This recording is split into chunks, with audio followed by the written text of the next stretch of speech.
Rádio Rio de Janeiro, a emissora da Fraternidade, passa a apresentar Luz na Penumbra, programa que leva ao seu coração a mensagem da doutrina espírita.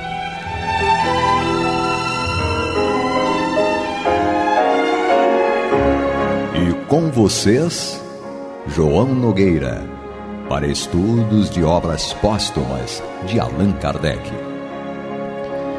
Meus queridos amigos e irmãos, aqui estamos nós, uma vez mais, retornando aqui à nossa Rádio Rio de Janeiro, em 1400 kHz AM, a emissora da Fraternidade, e também pelo site, em radioriodejaneiro.digital, para o estudo de obras póstumas. Nós estamos estudando o capítulo sobre a Constituição do Espiritismo e Kardec vem então falando a respeito de uma comissão central. Era a proposição de Kardec para não ter o movimento espírita, que era exatamente o responsável pela elaboração das obras, pela avaliação das obras que surgiam, algumas delas, claro, alinhadas com a codificação e outras não. Então era como se aquela comissão deveria ser aquela que preservasse o início do caminhar do Espiritismo pelo mundo. E é óbvio, como ele explica, que inicialmente era necessário que uma só pessoa conduzisse o processo da codificação do Espiritismo, porque senão teriam muitas opiniões inclusive divergentes. E Kardec não era ele não gostava dessa questão de ter ali confusões, pelo contrário, era muito claro, muito conciso, a ponto de ser chamado por Camille Flammarion de o bom senso encarnado. E Kardec, então, ele não queria que alguém fosse o responsável por trazer o Espiritismo para o mundo. Ele sempre dizia que o Espiritismo não é obra dele, não era obra dele, e sim dos espíritos que ditaram essa obra. Então, por isso que hoje muitas pessoas chamam de kardecismo, e a gente sabe que kardecismo não existe, porque não é uma doutrina de Kardec, é uma doutrina dos espíritos. É bom que se faça essa diferenciação, não por vaidade ou qualquer coisa que possa vir à cabeça diferente de esclarecimento, de informação. Nós precisamos compreender que a palavra espiritismo foi criada por Allan Kardec. E ele assumiu um pseudônimo para que não houvesse confusão entre o nome dele, que era um nome muito famoso na França daquela época. Ele foi o responsável, o autor, na verdade, da gramática francesa. Então, ele tinha como Hippolyte Léon Denisard Rivail um nome muito conhecido em toda a França e em vários outros países, é claro. Falava muitas línguas, tinha conhecimentos diversos, fazia parte da Sociedade Científica de Paris. Então, Hippolyte era um nome realmente muito famoso, que tinha muito peso. Então, quando Hippolyte muda o nome, ele diz exatamente: a doutrina não é minha, e sim dos espíritos que a ditaram. Então, por isso, o nome dessa doutrina nascente é Espiritismo, que ismo quer dizer doutrina, então doutrina dos espíritos. Também cria o termo espírita e cria o termo espiritista e adapta a palavra em latim medium para designar aquele que seria o intermediário, exatamente medium, em latim quer dizer intermediário, entre o mundo espiritual e o mundo físico. Por isso que Kardec diz que no princípio deveria ser um só a trazer essa base da doutrina. E depois, então, não poderia ser um homem, um ser, pois teria que ter uma série de características que cita Kardec no parágrafo anterior, que é o chefe do Espiritismo, a respeito desse ser que deveria conduzir os trabalhos do Espiritismo a partir dali. Então ele sugere a criação de uma comissão, a comissão central, que era composta de até 12 membros dessa comissão, com mais 12 como conselheiros. Então tinha Kardec nessa condição de propor a comissão central, e agora ele vai falar das atribuições principais da comissão central. Então vamos a elas, uma por uma. Primeiro, atribuições principais da comissão central, ou seja, não eram só essas, mas eram as principais.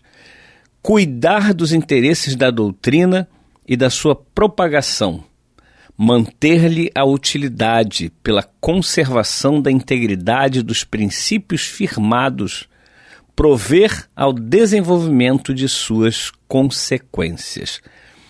Muitas pessoas confundem muito a palavra proselitismo, que o Espiritismo não faz, ou seja, nós não desejamos, e o Espiritismo não é essa doutrina que deseja que as pessoas se tornem espíritas. Mas aqui Kardec está dizendo que ela deve ser propagada, ela deve ser divulgada. Emmanuel, inclusive, tem uma frase que diz que a maior caridade que nós podemos fazer com a doutrina espírita ou com o espiritismo é exatamente a sua divulgação. Então, não há correlação entre proselitismo, voltando a repetir, que é você querer que a pessoa se torne espírita, não existe isso, mas com relação à divulgação, isso é plenamente o ponto, um dos pontos principais, e aqui o primeiro ponto que Kardec destaca como atribuições principais da comissão central. Então não vamos confundir, nós devemos fazer propaganda sim da doutrina espírita, mostrar para as pessoas o que é a doutrina espírita, mas nunca querer que a pessoa faça parte ou se torne espírita. Se ela quiser, se ela assim desejar, realmente ela poderá ser. Mas não porque eu disse, não porque eu insisti, não porque eu falei o que era a única saída, o único caminho a seguir. Nada disso. Vamos ao segundo ponto. A segunda atribuição principal da comissão central seria o estudo dos novos princípios suscetíveis de entrar no corpo da doutrina. E aqui tem uma nota da editora, diz: Kardec parecia prever que muitos dos seus discípulos tenderiam para o estacionamento.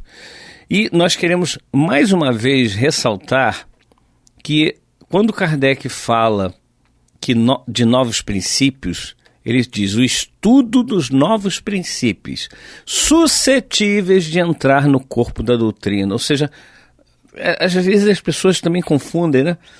Tudo aquilo que a ciência provar, o Kardec fala isso, sempre que a ciência provar que o espiritismo está incorrendo em erro em determinado ponto, ele assimilará, abandonará aquele ponto e assimilará o que a ciência provou.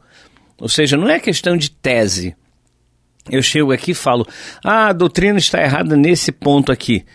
Tá, mas isso é uma tese, é uma opinião, é um achismo. É preciso provar.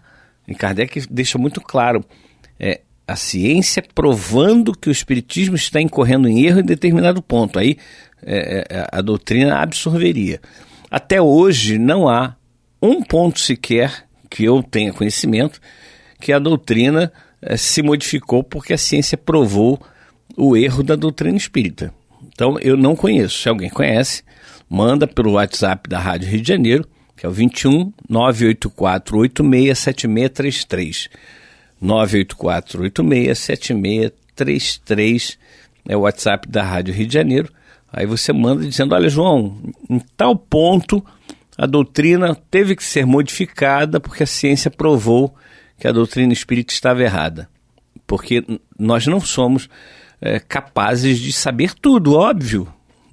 Nós não somos perfeitos ainda, falta muito, mas muito mesmo. Então, se vocês tiverem esse conhecimento, manda pra gente. Diz, olha, eu quero mandar um recado para o João Nogueira. Então, o recado vai chegar até as minhas mãos e a gente vai trazer aqui para o programa, certamente. Continuando aqui, o terceiro ponto, a concentração em seu poder de todos os documentos e informações que interessem ao Espiritismo. É como se nós montássemos um acervo, uma biblioteca de todos os documentos que pudessem se referir ou que tivesse interesse pelo Espiritismo. Então, é isso que Kardec coloca do terceiro ponto, da terceira atividade principal da Comissão Central. Quarto, a correspondência. Kardec se ocupava pessoalmente de responder, de ler e responder as correspondências que chegavam à sua casa e depois à Sociedade Espírita de Paris. Ele, depois, sua esposa, Amélie Gabrielle Boudet, o ajudava nas respostas, mas era basicamente Kardec que se ocupava em ler e responder a essas perguntas, a essas correspondências. E você está ouvindo a Rádio Rio de Janeiro no programa Luz na Penumbra, e hoje nós estudamos Obras Póstumas, o livro de Allan Kardec, que não era um livro de Allan Kardec, ele não compilou, mas ele deixou os seus escritos, e aí a sua viúva na época, Amélie Gabrielle Boudet, junto com o Leymarie, eles juntaram tudo e fizeram o livro Obras Póstumas. Por isso o Obras Póstumas. Estamos estudando o capítulo Constituição do Espiritismo, no subtítulo Comissão Central. E aqui estamos trazendo as principais atribuições da Comissão Central. Já lemos as 4 primeiras, vamos dar continuidade. Quinto, a manutenção, a consolidação e a extensão dos laços de fraternidade entre os adeptos e as sociedades particulares dos diversos países. A bandeira do Espiritismo é fora da caridade não há salvação. Se essa é a bandeira do Espiritismo, um dos pontos principais deveria ser exatamente essa questão da fraternidade, de fazer com que essa fraternidade reinasse pelo menos entre os adeptos do Espiritismo.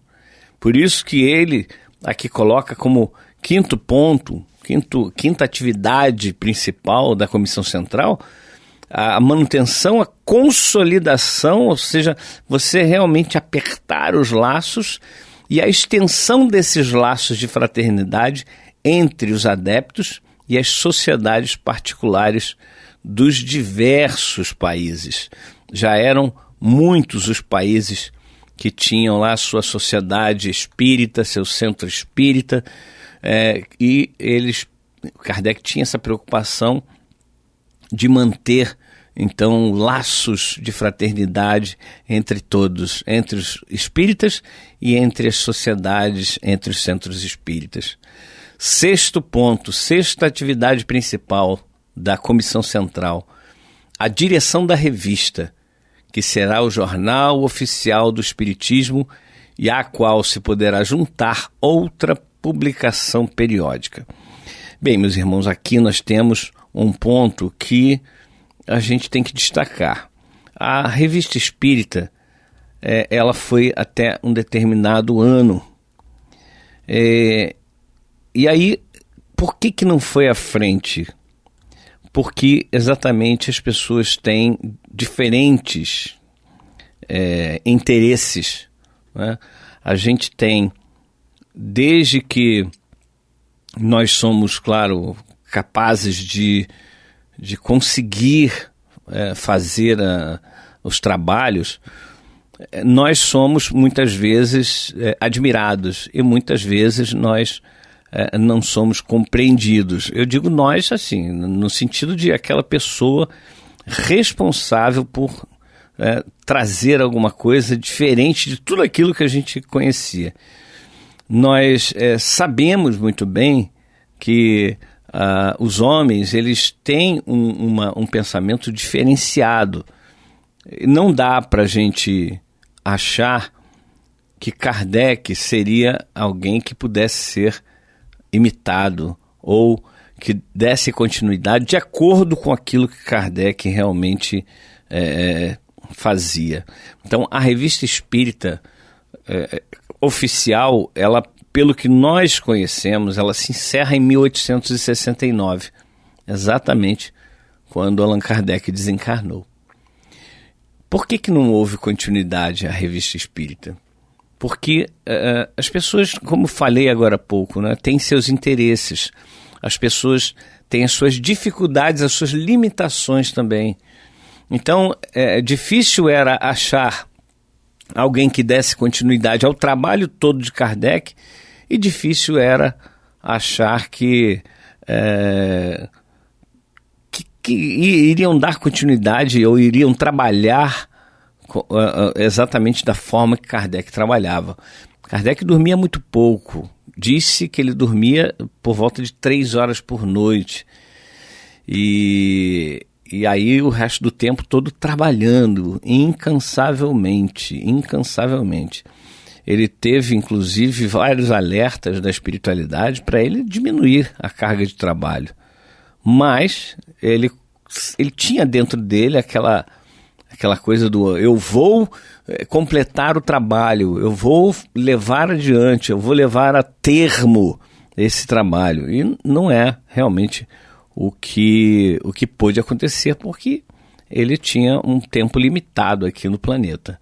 E depois as pessoas então ficaram meio perdidas e não conseguiram dar continuidade ao movimento espírita em Paris. Tanto é que hoje Paris, os centros espíritas que existem em Paris, eu não sei de nenhum que tenha sido fundado e tenha dado continuidade por franceses, mas sim por brasileiros. Então, o Brasil é o maior país espírita do mundo, tem o maior movimento espírita do mundo. A continuidade do espiritismo aqui no Brasil se deu por vários fatores, mas um deles é o alto grau de religiosidade do povo brasileiro, e com isso, inclusive, o movimento espírita ele se torna um tanto quanto igrejeiro, é verdade, a gente não pode fugir disso,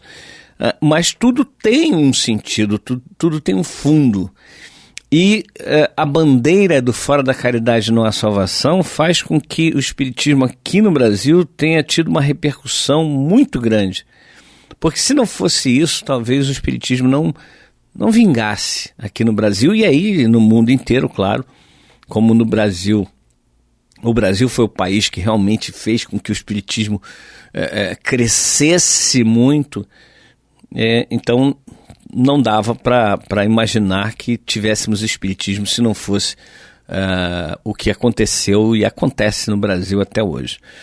Temos muitas coisas a resolver, nós temos muitas dificuldades de realmente manter a doutrina espírita como ela foi concebida por Allan Kardec, porque as pessoas elas vão por caminhos diferentes, somos diferentes.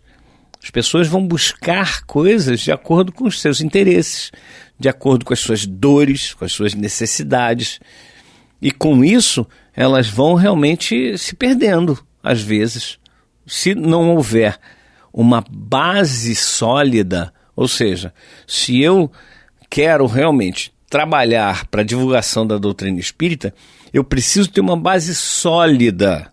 Eu preciso, com certeza, estar com a base que é a codificação kardeciana plenamente estudada, ter conhecimento dessa base. Aí eu posso pegar qualquer livro e comparar com o que ensina a doutrina, o que ensina a codificação. Se houver alguma coisa divergente, é claro, precisamos ficar com a codificação. A menos que, voltando ao ponto 3, ponto 3 não, ponto 2, que é o estudo de novos princípios suscetíveis de entrar no corpo da doutrina, a menos que a ciência prove que aquele conceito novo, entre aspas, esteja realmente correto e o conceito dado pela codificação não esteja correto. Até hoje, como disse, não conheço. Não é isso? Não conheço. Vamos dar continuidade aqui à leitura. Lembrando que esse item 6, a direção da revista, ele foi descontinuado. Nós não temos continuidade da Revista Espírita, pelo menos essa informação que nós temos. 7º, o exame e apreciação das obras, dos artigos de jornais e de todos os escritos que interessem à doutrina, a refutação dos ataques, se aparecerem. Então, Kardec propõe aqui no 7º item o exame e apreciação das obras, dos artigos de jornais e de todos os escritos que interessem à doutrina. Nós sabemos, como já dissemos várias vezes, que apareceram muitas obras, há por aí muitas obras que são, sei lá, não vou nem adjetivar aqui, mas não tem nada a ver com o espiritismo. E as pessoas assumem como sendo uma obra espírita e acabam, infelizmente, confundindo a cabeça daqueles que estão entrando, que estão chegando no movimento espírita, chegando no estudo da doutrina espírita. Então é preciso que exista realmente essa apreciação das obras, exista realmente essa observação do que está condizente, do que não está condizente, para que possa dar continuidade a tudo aquilo que tenha a ver realmente com o espiritismo, esteja 100% de acordo com o espiritismo, com a doutrina, com a codificação, e seja refutado tudo aquilo que não seja condizente com a doutrina espírita. Vocês imaginam que surge algum livro que diga que é necessário ter a pena de morte, que é necessário que se subjugue alguém? Uma obra dessa jamais poderia ser chamada de uma obra espírita, porque está totalmente em desacordo com o ponto central da doutrina espírita, que é, mais uma vez, fora da caridade não há salvação.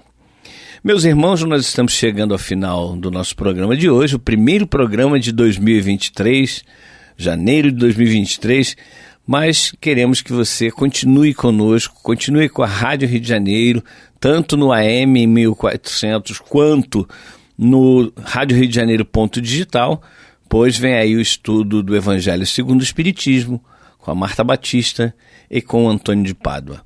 Até o próximo programa, próxima oportunidade, se Deus assim permitir. Você está ouvindo o programa Luz na Penumbra.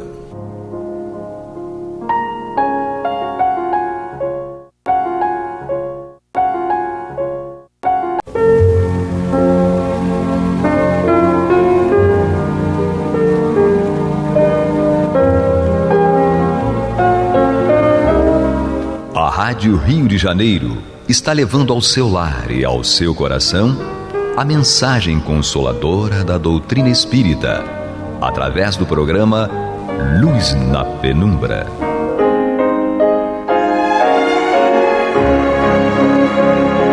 E com vocês, Antônio de Pádua Barbosa, para comentar o Evangelho segundo o Espiritismo, da obra codificada por Allan Kardec.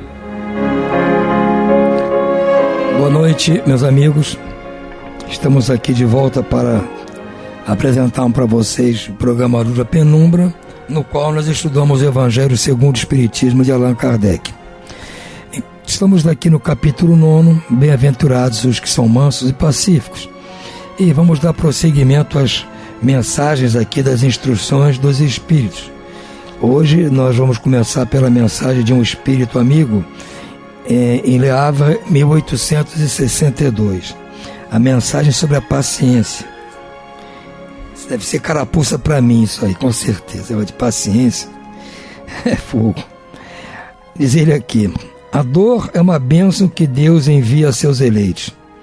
Não vos aflijais, pois, quando sofrerdes, antes bendizei de Deus onipotente que, pela dor neste mundo, vos marcou para a glória do céu.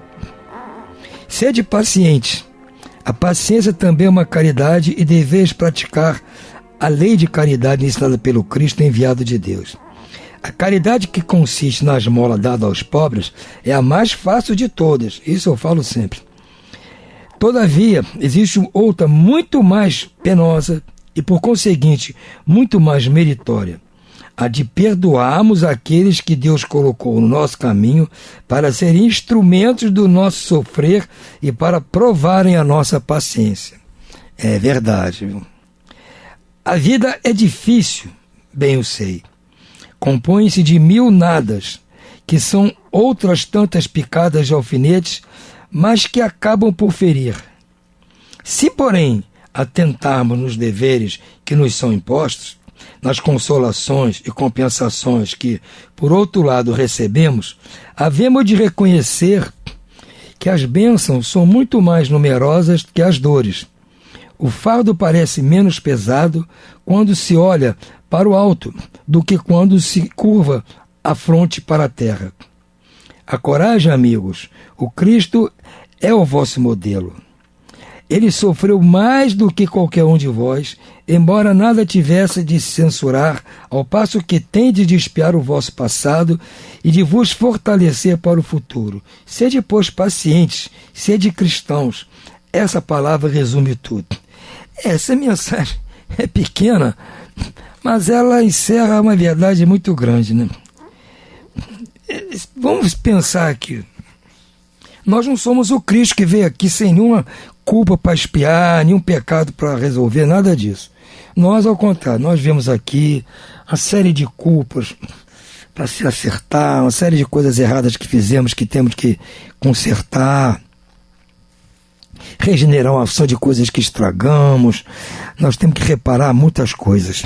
E claro que nesse processo vão surgir coisas que atrapalham, porque se eu tenho que passar por coisas que eu causei aos outros, certamente essas coisas não são boas, porque se eu tivesse feito coisas boas pelos outros e hoje eu recebesse coisas boas, eu ia ser a pessoa mais paciente do mundo. Nada ia me desgostar.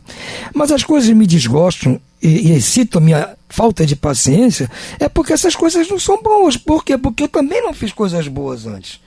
Então eu fico afligido aqui pelos aguilhões, pelas espetadas que a vida me dá, mas eu tenho que entender que, no fundo, eu fui o responsável por isso.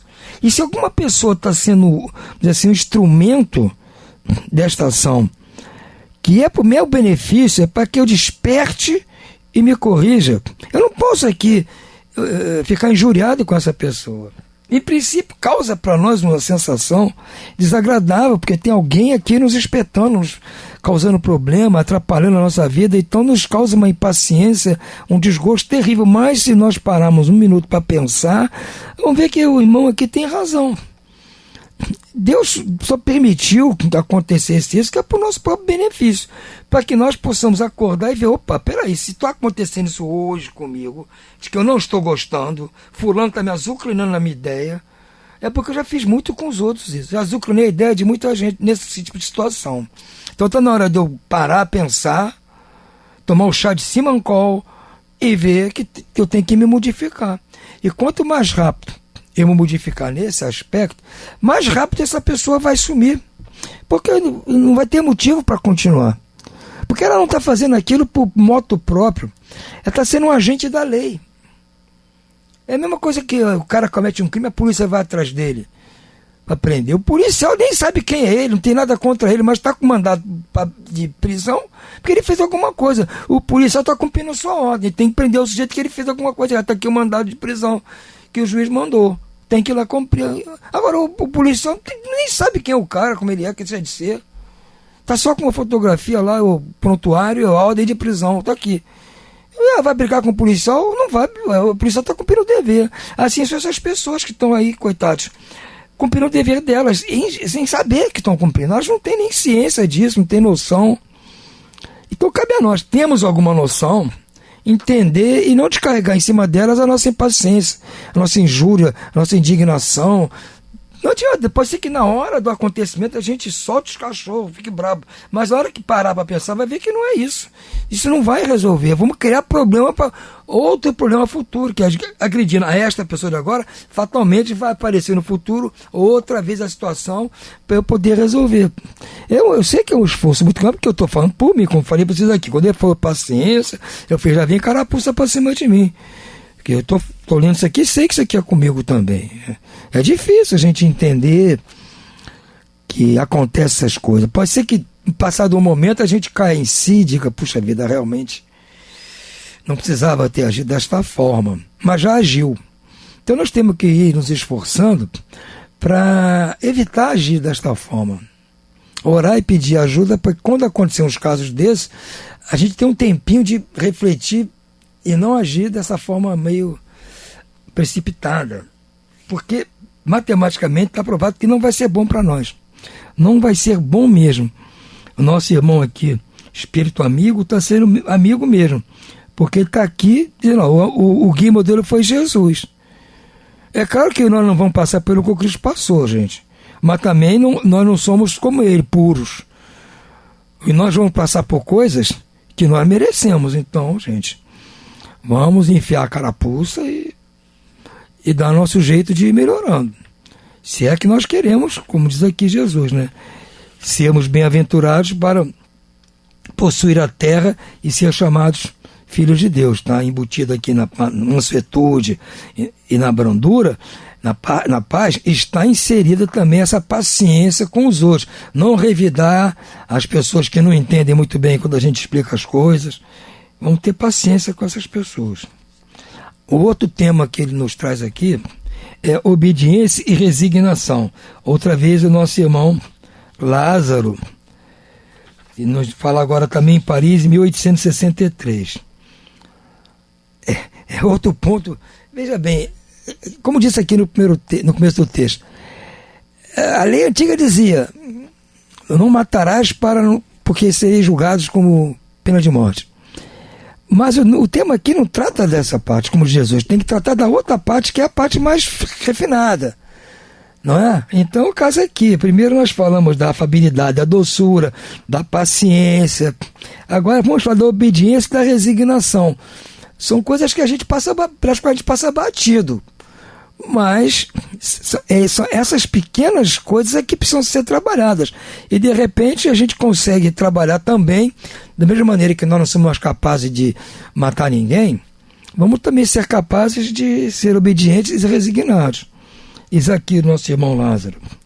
A doutrina de Jesus ensina em todos os seus pontos a obediência e a resignação, duas virtudes companheiras da doçura e muito ativas, embora os homens erradamente as confundam com a negação do sentimento e da vontade.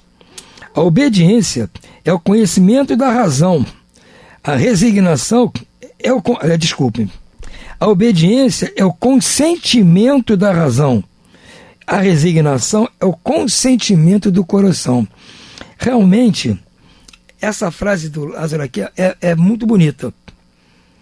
E talvez facilite para nós, no futuro, entender bem o que ele quer dizer. Por quê? Ele pede que nós sejamos obedientes e resignados. Muito bem. A obediência, segundo ele, é o consentimento da nossa razão. Por quê? Nós vamos obedecer a alguma norma, alguém, algum preceito, alguma determinação, mesmo até que a gente não concorde, não goste, mas nós vamos obedecer para a nossa razão. Nosso raciocínio, nossa lógica diz, olha, tem que obedecer porque está aqui, está escrito, está no regulamento, a pessoa está certa, então vamos obedecer. Então a obediência, nós agimos obedientemente com o consentimento da nossa razão, do nosso raciocínio. Agora, o outro ponto, a resignação. Nós somos resignados, não é pela nossa razão, Que muitas vezes a razão está nos dizendo para resignar e nós não conseguimos nos resignar com a dor, com o sofrimento, com a ofensa, não sei com o quê. Porque a resignação precisa do consentimento do nosso coração. É um trabalho maior, que é muito mais fácil nós nos convencermos pela razão. Como digo sempre, pelo pensamento, pelo cérebro, é mais fácil de aceitar as coisas. A distância que vai do cérebro ao coração é a maior distância que tem no planeta. É a distância mais longa que existe. Aceitar as coisas, mesmo coisa ruim, com a nossa razão a gente às vezes aceita. Agora aceitar com o coração é mais difícil. Então está dizendo aqui, a resignação, que é você aceitar as coisas, mesmo você tendo razão, mesmo você tendo certo, mesmo você não entendendo o porquê daquilo, o seu coração tem que fazer você aceitar. E é muito mais difícil, mas não temos dúvida. É esse ponto que nós temos que trabalhar. Vamos nos esforçar a aceitar o que é pela razão, porque é mais fácil. E ao passo que nós vamos nos habituando com isso, o nosso coração vai começando também a aprender a aceitar certas coisas que nós normalmente não aceitaríamos. Aquele, como se diz no popular, os sapos para serem engolidos. Muitos sapos a gente não vai conseguir engolir. Se nos convencer pela razão, a gente engole. Agora, pelo coração, é difícil. Nós é que temos que nos convencer pelo coração, nós mesmos. Não há ninguém que vai nos convencer o nosso coração, somos nós mesmos. E é por isso que é difícil. As duas constituem forças ativas porque carregam o fardo das provações que a revolta insensata deixa cair. O covarde não pode ser resignado, do mesmo modo que o orgulhoso e o egoísta não podem ser obedientes. Perfeito. Porque para você ser resignado tem que ter coragem. Para lutar contra seu próprio coração, você tem que ter coragem. Agora, para ser obediente, você tem que ser humilde. E o orgulhoso não consegue ser obediente, nem o egoísta. Entendeu? Você tem que ser altruísta e tem que ser humilde para poder aceitar com a razão. O orgulho não deixa você aceitar, mesmo com a razão, gente. Você sabe que está com a razão, mas o seu orgulho não deixa você aceitar. Isso é o pior dos mundos. Jesus foi a encarnação dessas virtudes que a antiguidade material desprezava. Então, por isso que Jesus fez, vocês estão entendendo? Porque nós desprezávamos essas virtudes, obediência, resignação, doçura, brandura, paciência, nós desprezávamos. Não é? Por isso que ele disse, se você é raca, se és louco e tal, é tão sério quanto matar. Que essas virtudes aqui não eram consideradas. Jesus veio nos trazer isso, que é a parte mais difícil do nosso progresso. Ele veio no momento em que a sociedade romana perecia nos desfalecimentos da corrupção. Veio fazer que brilhasse no seio da humanidade deprimida os triunfos do sacrifício e da renúncia carnal. Ou seja, os judeus tinham que engolir os sapos dos romanos lá, gente. Além de serem um invasor, torturador, era uma corrupção desenfreada, eles tinham que engolir isso. Então, não era fácil. Mas tinham que passar por isso, de alguma maneira. Assim, cada época é marcada pelo cunho da virtude ou do vício a que devem salvar ou perder. A virtude da vossa geração é a atividade intelectual. Seu vício é a indiferença moral. Ele está indo aqui no ponto. Hoje, já que éramos no século XIX, continuamos sendo cada dia mais, a maior virtude hoje, mais importante para nós, é a intelectualidade. É o conhecimento, a inteligência. É o que todo mundo fala, e é verdade. As pessoas são reconhecidas por esse tipo de mérito. Agora, o vício nosso, qual é? É a indiferença moral. Moralmente nós estamos muito ainda complicados.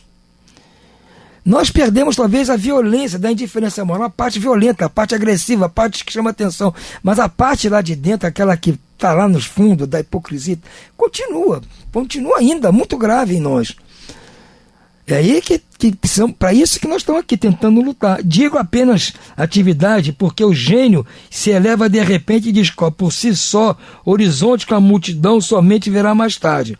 Enquanto a atividade é a reunião dos esforços de todos para atingir um fim menos brilhante, mas que prova a elevação intelectual de uma época. submetei-vos ao impulso que vimos dar aos vossos espíritos. Obedecei à grande lei do progresso, que é a palavra da vossa geração. Ai do espírito preguiçoso, daquele que se fecha a seu entendimento. Ai dele, porque nós, que somos os guias da humanidade em marcha, açoitá-lo-emos e forçaremos a sua vontade rebelde, por meio da dupla ação do freio e da espora. Toda resistência orgulhosa terá de ceder, cedo ou tarde. Bem-aventurados, no entanto, os que são mansos, pois prestarão ouvidos dóceis aos ensinamentos. Lázaro está pegando pesado aqui. Mas está dizendo, aqueles que insistirem e não aceitar essas máximas que nos conclamam para a obediência, a resignação, a doçura, a paciência, a bondade, brandura, tudo isso, e insistirmos na violência, no ódio, na inveja, no egoísmo, e se não aceitarmos na boa, vamos aceitar na ruim. Vai vir um expurgo. Porque não estamos entendendo na boa, não estamos deixando o nosso raciocínio aceitar isso. O orgulho não se impede. Então, o coração nem pensar. Então, se você não consegue aceitar, prova você que tem que ser bom, que é melhor, você não quero, eu não aceito. Você vai ter que passar por coisas traumáticas para poder... realmente tinha razão. Aí já está longe, os outros já foram para frente, você ficou para trás. Infelizmente, talvez, para eles, não vai ser mais neste orbe, neste planeta, porque esse planeta não vai mais comportar no futuro esse tipo de situação. Então nós temos que pensar bem, fazer a nossa parte. Nós não estamos nesses casos tão graves, gente. Aqui ele está pitando realmente coisas terríveis, que a época dele era terrível, né? Aquela época logo após as guerras napoleônicas, aquelas guerras na Europa de funda país, separa e sai país, cai um rei, cai outro, era uma confusão total, né? Só sossegaram o facho aí com a Segunda Guerra Mundial. Mas era muita confusão, muita violência, então veio para essa época. Nós, graças a Deus, eu acho que nós já melhoramos um bocado. Eu acho que nós já melhoramos nesse aspecto. Continuamos dando muito valor ao intelecto, sem dúvida. Mas nós já temos dentro de nós uma dica de que precisamos mudar muito nessa parte moral ainda. Precisamos, e sabemos disso. Estamos com dificuldade, faz parte, é uma coisa nova para nós. Temos que largar velhos hábitos, velhos vícios, velhas manias. Nós largar isso, é difícil.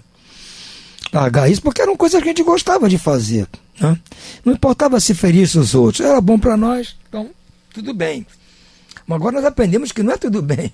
Não é bom para os outros, não é bom para nós também. Não podemos fazer, mas estamos habituados a fazer. Então custa a perder o hábito. Mas vamos aos pouquinhos, vamos aqui, muda ali, fazemos um esforço ali para ser mais obedientes, nos esforçamos para ser mais resignados, mais pacientes com as pessoas que causam problemas para nós. Nós vamos tentando. E cada vez que conseguimos isso e reconhecemos que conseguimos chegar a uma melhora num desses pontos, temos que louvar a Deus e a nós mesmos, porque estamos conseguindo melhorar. Vocês acham que quando eu consigo ter paciência com alguém, me resignar com alguma coisa que eu não estou gostando, eu não fico feliz comigo? Fico, porque eu falei, puxa vida, acho que consegui hoje uma vitória sobre mim mesmo. Depois de várias vezes errar, agora hoje eu consegui, graças a Deus. Espero que amanhã eu consiga de novo. Eu faço porque é difícil, gente. Não vamos querer nos enganar, achar, eu vou ser, a partir de hoje eu vou ser. Não vai. Então, vamos aos pouquinhos. Pouquinho. Piano, piano se va lontano, como se fala na Itália. Devagar, devagar se vai longe. Então, vamos indo. Que os espíritos, como os nossos irmãos Lázaro, vêm junto de nós para nos ajudar. Porque ele diz aqui, eles são as vozes que vieram para nos ajudar. Estão dispostos a nos ajudar de qualquer forma. Então nós temos que mostrar para eles que estamos a fim de ser ajudados. Erramos aqui, erramos ali, mas a nossa vontade, nosso objetivo é mudar, é melhorar. Se tropeçar uma vez ou outra, faz parte do progresso, mas nosso motivo principal hoje é realmente aceitar essa exortação de Jesus. Bem-aventurados os que são mansos e pacíficos. Esse é o nosso objetivo de agora em diante. Ficamos aqui hoje por aqui. Uma boa noite a todos e muita paz.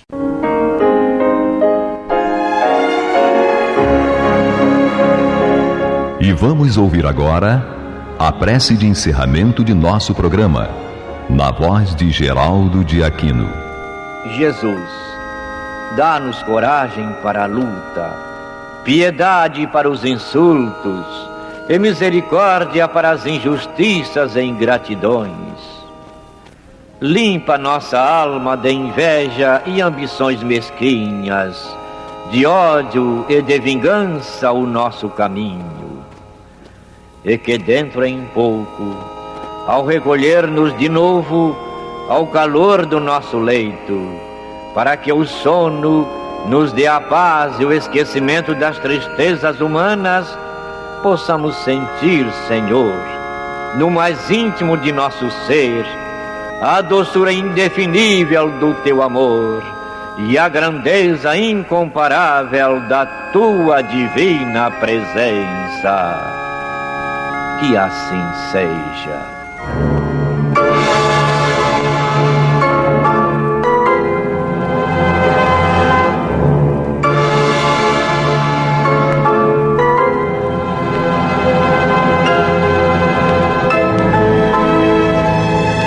Acabamos de apresentar o programa Luz na Penumbra, que voltará a ser apresentado amanhã às 21 horas nesta emissora.